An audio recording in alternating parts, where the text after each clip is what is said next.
What's going on, guys? This is Rob, and if you're enjoying the content here on my channel, then make sure you hit the like button and make sure you hit subscribe so you can help decide what direction the content on my channel goes in the foreseeable future. Okay, so now that most of y'all young kids are out of school, or hopefully out of school, on your way to being out of school, probably finals week or something along those lines, we are gonna go back to your regularly scheduled programming of alternating between all new, all different Marvel and DC Rebirth. We are still going to do our regular stuff of like Green Lantern on Sundays and Spider-Man on Mondays until we finish and that kind of thing, and then going into like Thor and all that kind of good stuff. But Monday through Friday, really like every day of the week, to be honest, we're gonna alternate Marvel and DC. The only exception to that is for the next 3 weeks on the weekends, we're gonna catch up with Captain America, but that will make sense as we do the lead up to Secret Empire. But the fact remains here that at the moment right now, we are covering Nightwing, How His Character Must Die, essentially the DC Rebirth introduction of Deathwing, really the New 52 even introduction of Deathwing. Here's a question: would anybody watch videos on like the New 52 run of Batman if I remastered it? I'm kind of curious. I'm thinking about doing that to get prepped for Batman Metal, because I don't like the old videos, but I just kind of want to pick people's brains and sort of see what they think. Anyway, so the cool thing is that for those of you guys who have been following Nightwing over the course of DC Rebirth, Sean Sang was basically introduced as a love interest of Dick Grayson. And it was really cool because it's a way for him to kind of have his own story, his own continuity, his own thing, you know, basically fleshed out. And that's one of the things that Seeley was really focusing on when he wrote Nightwing, because it's one of the things that he's always lacked. Dick Grayson has never had like his own arch enemy. He's never had like his own rogues gallery. He's never had like a tried and true love interest of his own. It's always been like facing off against Batman's foes, or it's always been facing off against some villain of somebody else who just kind of stumbled their way into Bloodhaven or Gotham or something along those lines, or even playing the role of Batman proper. And we'll actually talk about that a little bit in this particular story. But the fact remains here, Sean Sang being in love with Dick Grayson really works because the prospect seems to exist that she may be preggers. Now, the cool thing about this is that we actually switch over to Damian Wayne. This is one of the reasons why I love Damian Wayne so much. He's the leader of the Teen Titans. He's arrogant. He's full of hubris, more so because of the fact that everybody thinks that Dick Grayson will be the one to take up Batman instead of him. And it's funny because he's going through and reading Twitter. Like, well, they call it Chirper or whatever it is, but it's basically Twitter. But he's reading through Twitter and he's just like, why doesn't anybody believe that I should be Batman? Like, everybody thinks that Dick Grayson is gonna be Batman. And that's his mission. Like, his whole story, like his whole mission in the story is to prove that he's the one that's going to take up the mantle of Batman instead of Dick Grayson. And that's why I love it so much, is because he's like 13 and he's so arrogant, like so haughty, but he's still just like a kid. Like, who gets upset over what they read on Twitter? It's just kind of funny to see that kind of thing, to affect a kid that way. But the fact remains here that picking back up with Dick Grayson, again, there's really not much going on here. I mean, it's really him just kind of going against the Bojack brothers, you know, guys who run around with horse heads. It's kind of weird, you know, but then Sean basically calls him and says, hey, look, I'm late. I think I'm pregnant. And so again, this is cool because what Seeley does is he focuses so much on Dick Grayson, where Damian Wayne just kind of shows up and he was like, hey, look, you know, I want to prove that I'm going to be the next Batman. Dick Grayson does not have time for any of that nonsense. This is one of those things where usually Dick Grayson would entertain the notion. He would kind of lead Damian on a little bit. Oh yeah, you know, of course you'll be the role of Batman, you know, or maybe I should be the one, you know, kind of tease him, you know,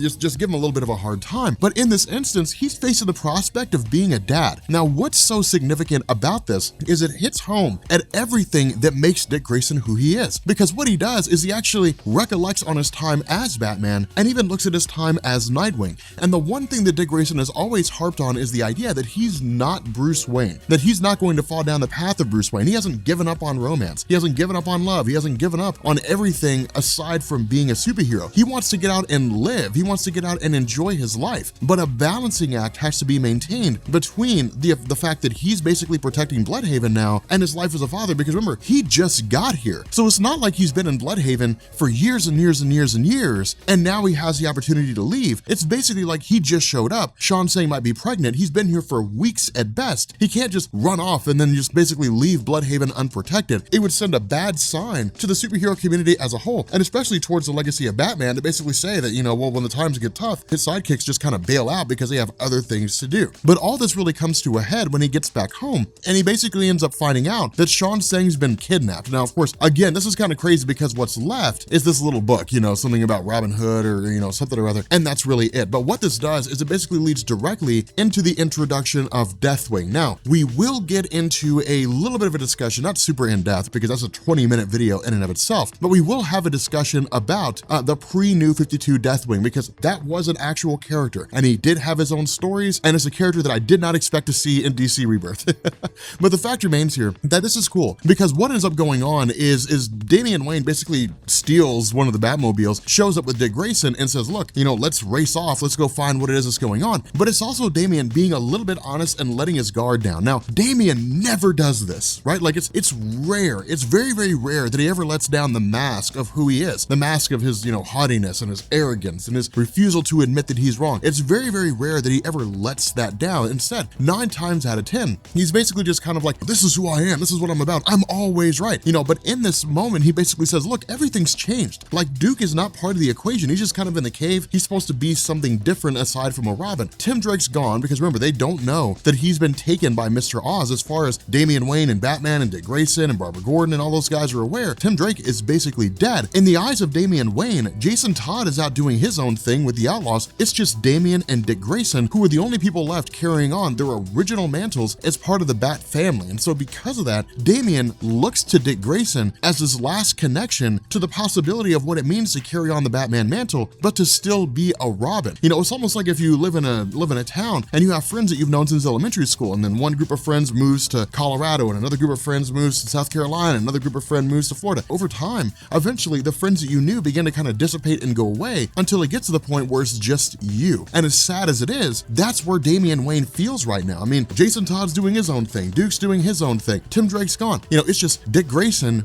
and Damian Wayne. And so because of that, it really hits home at the nature of who they are. And of course, again, we'll have a little bit of a discussion on that here in a second, but we actually switch over basically to Deathwing himself. Now, this looks starkly different from the Deathwing that we're used to, and in fact, it looks almost exactly like Nightwing, like his earlier outfit when he first joined or first appeared in the New 52, you know, the whole Agent of Spiral thing and all that kind of good stuff. So it still kind of works and is still sort of intriguing, but what this does is it basically leads Dick Grayson on this kind of cat and mouse game, which is to say, because of the fact that King Richard was a character in Robin Hood, it leads him, you know, basically to an old tomb, more or less, where the memory of King Richard resides, in the sense that his body's not actually there, but it's just kind of a tomb. But he ends up finding a body inside, of course, the body being Deathwing. The two of them get into a conflict, but it's kind of cool because what happens here is Deathwing basically begins to say things like he is Dick Grayson. He is everything that Dick Grayson stands for. He believes himself to be Dick. You know, he believes himself to be Nightwing, you know, basically making this case that you are going to have to fall in order to be ready for the coming conflict, for the coming dawn. Now, this is an on-running trend in DC Rebirth across the board. I mean, everyone is doing this. If you're reading The Button, it's, oh man, this threat's coming on the horizon. If you're reading Justice League, this threat's coming on the horizon. Every single title is doing this. Now, we as the reader would like to believe this is all going to lead into like the DC universe versus like Dr. Manhattan or like Ozymandias or the Watchmen as a whole or something along those lines. We'd like to believe that would be the case. I certainly hope it is. But the fact remains here that we don't know off the top of our heads. But as ominous as all this is, the idea seems to exist that we're going to be seeing a lot of these characters returning to the ways they sort of used to be to a degree. And in fact, we'll see this a little bit with regards to Dick Grayson. But the funny thing is that the way his character is depicted here is the way the characters like him. They like him the way he is now because it's such a throwback to the way he used to be. Keep in mind, Dick Grayson was like this uncorruptible thing in the realm of DC Comics. I mean, that was one of the major points that Jeff Johns made in Infinite Crisis, right? I mean, you had this world where superheroes have become darker. That's why Superboy Prime, Alexander Luthor, Earth 2 Superman, and Lois Lane, that's why they broke out of the Paradise Dimension and began the process of sort of implementing their own conquests and recreating the multiverse in DC Comics, because they looked at superheroes as they existed and said, you guys are so much darker than you used to be. Of course, that was a Jeff Johns meta commentary and essentially saying that comic books in the early 2000s, really going in the post-crisis landscape, are much darker than they should be. Superheroes should be something to look up to. They shouldn't be a reflection of real life, of the grittiness and the darkness of how life should be. They should be an escape. And so because of that, that, despite all the changes that happen with superheroes, you know, Superman dying, Batman having his back broken, Wonder Woman killing Maxwell Lord, despite all those major things that had taken place, Hal Jordan becoming Parallax, so on and so forth, it was really this idea that through it all, Dick Grayson was this bright shining light of what a tried and true superhero still represents. And so again, because of that, that was more or less kind of rolled over with DC Rebirth, his return to the role of Nightwing, taking up the mantle of being the superhero, being the protector of Bloodhaven. It was returning him back to his roots. And I wouldn't go as far as to say there's just kind of something missing here, but I would say that his character as he's depicted here may be slightly darker, but not enough that it makes a great big huge difference that he kind of has to have this paradigm shift. Now, in his fight with Deathwing, Dick Grayson is actually slashed across the forehead with a knife. And what he experiences is this massive shift. He experiences basically this vision of like these infinite worlds. We get the original Deathwing. We get Dick Grayson when he was basically Talon. We get all these versions of his character over the course of his entire publication history, different iterations of him, whether they be one-offs, they come from alternate realities, whatever the case may be. And the question he asks is, which one of these is the real me? Am I the alternate reality counterpart of another one of these guys? Do these guys see themselves as legitimate? Do they see themselves as a real Dick Grayson? Now again, this is also another ongoing theme. Not to have any spoilers or anything, but the multiverse is one of the major plot points of the Button storyline, not just in the contents of the most obvious thing, but in the contents of like glimpses that we see over the course of really the second issue. And so because of that, this whole idea that the multiverse is basically been affected, the multiverse is being brought in, someone somewhere is doing something to impact the multiverse in its entirety, is an on-running theme in DC Rebirth. And that's one of the coolest things here. Now, of course, Seeley doesn't give us a whole lot here. He gives us kind of a little taste. He says, hey guys, like, look at the kind of things that are coming down the pipe. It's just enough to whet our palate, but it's also enough to keep us coming back, to keep us interested and see where the story goes. Now, of course, in the midst of this, we also end up having basically this makeshift Robin, this fake Robin suddenly show up and jump into the fray. Now, Damian Wayne, while he had been trapped in a coffin, more or less trapped in a tomb, began the process of kind of beating his head against the opening in order to basically get himself out. And in the process, had the same vision as it's Dick Grayson. Now, what Seeley seems to be saying here is that what's going on with regards to the superheroes in terms of how they view the world around them, how they view their universe, is a matter of perception. Dare I say, it's an illusion. And even if it was only temporarily, Damian Wayne hitting his head against the tomb, Dick Grayson having his head slashed, allowed them to basically see beyond this illusion just long enough to get a glimpse of all the different variations of themselves that exist out there in the multiverse. And again, it's a really cool concept. It's a really cool idea to kind of hit home, because what it tells us is that we may end up seeing shifts, or we may end up seeing this kind of Final Crisis-esque scenario where instead of just seeing Superman teaming up with all the other Supermen across the multiverse, we'll see all these different multiversal iterations of Batman and Nightwing and the Flash and Superman and Wonder Woman and Green Lantern, so on and so forth, all these multiversal iterations of themselves teaming up against some major threat. At this point, it's all just really speculation, and I'm just kind of throwing thoughts out there, but the possibility exists, and that's what makes these things so cool. Now, for those people who are seasoned with regards to the Batman landscape, just looking at this version of Deathwing, looking at this version of Robin, you probably know right off the bat,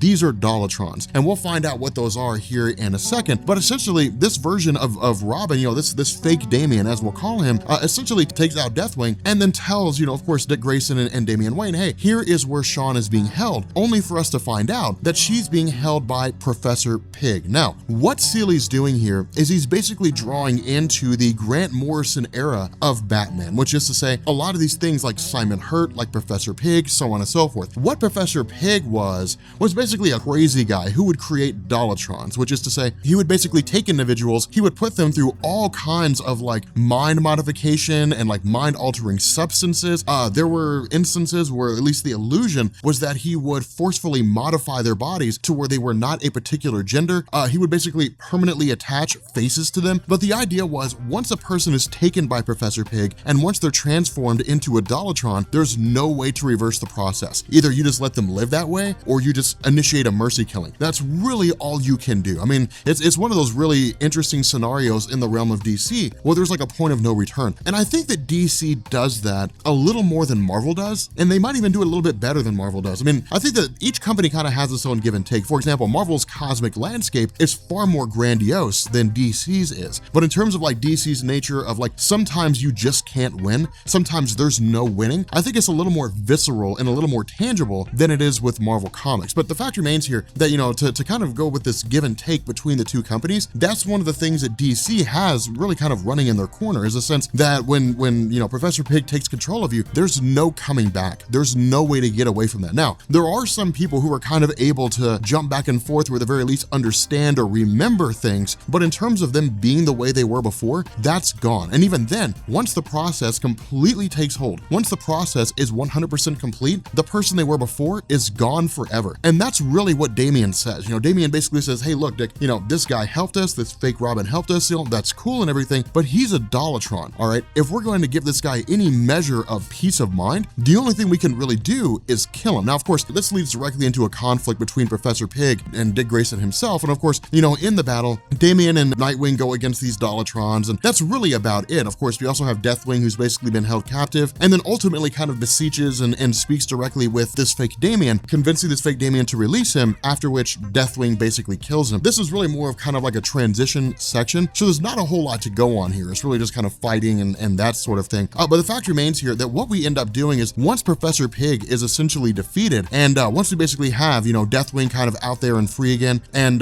you know, Damian Wayne initially going against him, what basically happens is Damian Wayne is essentially kidnapped, and Professor Pig makes the confession that it was never him that was the one running the show. It was somebody else who was running the show, and this other person was Dr. Simon Hurt. Now, Dr. Simon Hurt is basically a perfect exercise in Grant Morrison running around and teasing a zillion different things. And different writers have done their own thing with Dr. Simon Hurt. This guy has been an ancestor of Batman that effectively set a whole bunch of Batman's events in motion. Some people speculate this guy is Darkseid, some say he's the devil, but the idea here is that Dr. Simon Hurt is inherently evil. That guy is pure evil. I mean, there's no goodness about him. But the idea of Simon Hurt is that he had constantly been obsessed with the notion of Batman. He'd constantly been obsessed with the idea that the only reason why Bruce Wayne became Batman, the only reason why he's able to be an effective crime fighter, is because of the fact that he himself experienced massive amounts of trauma. And so in the eyes of Dr. Simon Hurt, the only thing that makes superheroes is trauma. The only thing that makes them better is suffering and you know, all kinds of different issues and things like that. Now, this is why things are kind of interesting here, because under normal circumstances, Simon Hurt exists to just make people's lives miserable, to make Batman's life miserable, anybody he comes across, to basically wreak havoc and cause all kinds of different problems. But that is not necessarily the case. It actually seems like, despite the fact that he's got weird motivations, despite the fact that he's a little strange, despite the fact that he's basically a bad guy, his intentions actually seem to be somewhat honorable here. He's just going about it all the wrong way. And the reason why I say that is, with Deathwing and Nightwing basically fighting one another and kind of going at it,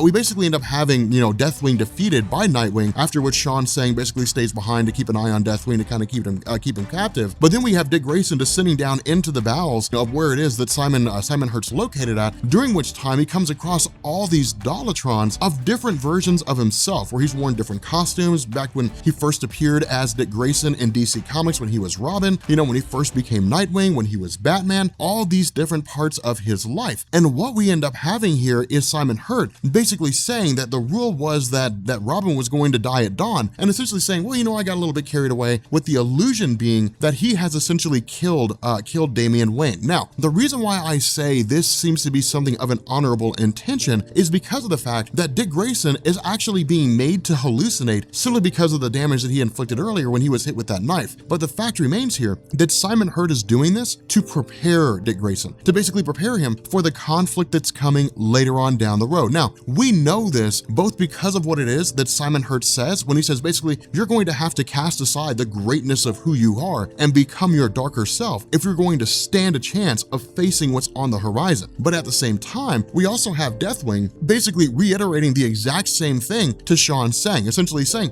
what's coming later on down the road is going to be dark, it's going to be bad, and these superheroes are going to have to break their rule, or at least Dick Grayson is going to have to break his rule of not killing if it means that he's going to stand any chance of coming out on top. Now, the other half of this is that where Dick Grayson is basically subjected to all these illusions and the mental prodding and so on by Dr. Simon Hurt, the tragedy is what makes superheroes. This is really Seeley kind of differentiating Dick Grayson and Batman with regards to Dick Grayson basically saying that unlike Bruce Wayne, I am not defined by my tragedy, I'm defined by my actions. Now, this is 100% true. I mean, this is definitive because remember, Dick Grayson has played the role of Batman. Bruce Wayne has played the role of Batman. They both came from similar circumstances. The reason why their parents died and how their parents died are different in the sense that Joe Chill basically killed Bruce Wayne's parents and Dick Grayson's parents were murdered, in sabotage as acrobats, but the fact remains that both of them lost their parents. The difference are the roads they took, but also because of the fact that there was really no one to guide Bruce Wayne. I mean, you had Alfred, but Alfred wasn't a superhero. Alfred didn't have the same experiences that Bruce Wayne did. And so because of that, when Dick Grayson came along, having basically been the mirror image of Bruce Wayne was able to steer him away from his same path. Dick Grayson was standing at a fork in the road,